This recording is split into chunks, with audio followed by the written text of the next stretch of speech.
இன்னைக்கு ஸ்டிச் பண்ண வேண்டியது இந்த 2 ப்ளவுஸ் தான். இந்த ஃபர்ஸ்ட் இருக்கு பாருங்க, ரெட் கலர் காட்டன் ப்ளவுஸு.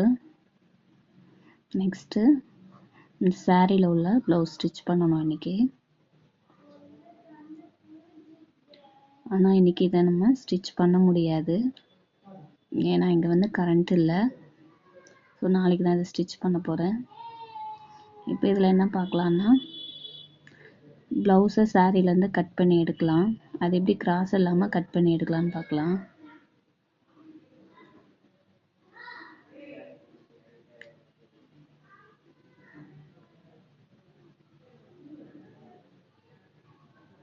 இப்போ ப்ளவுஸ் சைடு வந்துட்டோம். ஃபஸ்ட்டு ஓரத்தில் சின்ன கட் கொடுத்துக்கலாம். நமக்கு எந்த அளவுக்கு ப்ளவுஸ் வேணுமோ அந்த இடத்துல சின்ன கட் கொடுத்துட்டு, நான் என்ன பண்ணுவேன்னா சின்ன கட் கொடுத்துட்டு அப்படியே கிழிச்சு எடுத்துருவேன், ஸ்ட்ரெயிட்டாக வந்துடும். ஆனால் ஸ்டார்டிங்கில் இருக்கிறவங்க கொஞ்சம் பயப்படுவாங்களே கட் பண்ணுறதுக்கு. அப்போ ஈஸியாக எப்படி கட் பண்ணலான்னு சொல்லி பார்க்கலாம். நம்ம சின்ன கட் கொடுத்துட்டு அதுலேருந்து ஒரு நூல் எடுத்து இப்படி இழுத்தோம்னா அப்படியே சுருக்கமாக வரும்.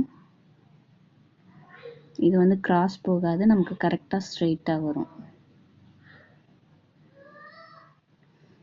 இப்போ நம்ம இழுத்த நூல் எது வரைக்கும் சுருக்கமாக இருக்கோ அந்த லைனில் நேராக கட் பண்ணிக்கலாம்.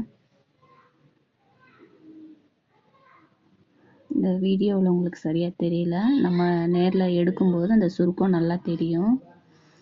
இப்போ அந்த சுருக்கம் இருந்த வரைக்கும் நான் கட் பண்ணிட்டேன். நெக்ஸ்ட்டு திரும்ப ஒரு நூலை பிடிச்சி இழுக்கிறேன்.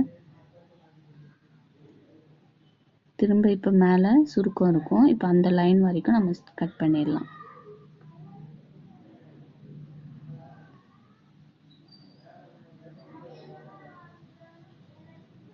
இப்போ இது வரைக்கும் இருந்துச்சு. திரும்பவும் இந்த இடத்துல ஒரு நூலை மட்டும் எடுத்து இப்படி உருவி எடுத்தோம்னா அந்த சுருக்கம் திரும்பவும் மேலே போகும். அது வரைக்கும் நம்ம கட் பண்ணிடலாம். இந்த மாதிரி கட் பண்ணி பாருங்கள்.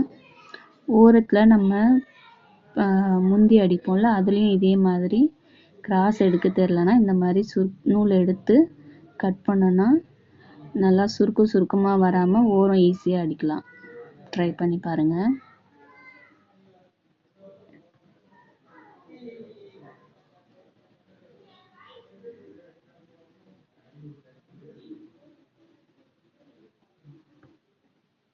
நான் வந்து எப்படி கட் பண்ணுவேன்னா, ஓரத்தில் சின்ன கட் கொடுத்துட்டு நம்ம 2 இதையும் பிடிச்சி இழுத்தோன்னா ஸ்ட்ரெயிட்டாக கிழிஞ்சிரும். ஓரத்தில் மட்டும் கட் பண்ணி எடுத்துடலாம்.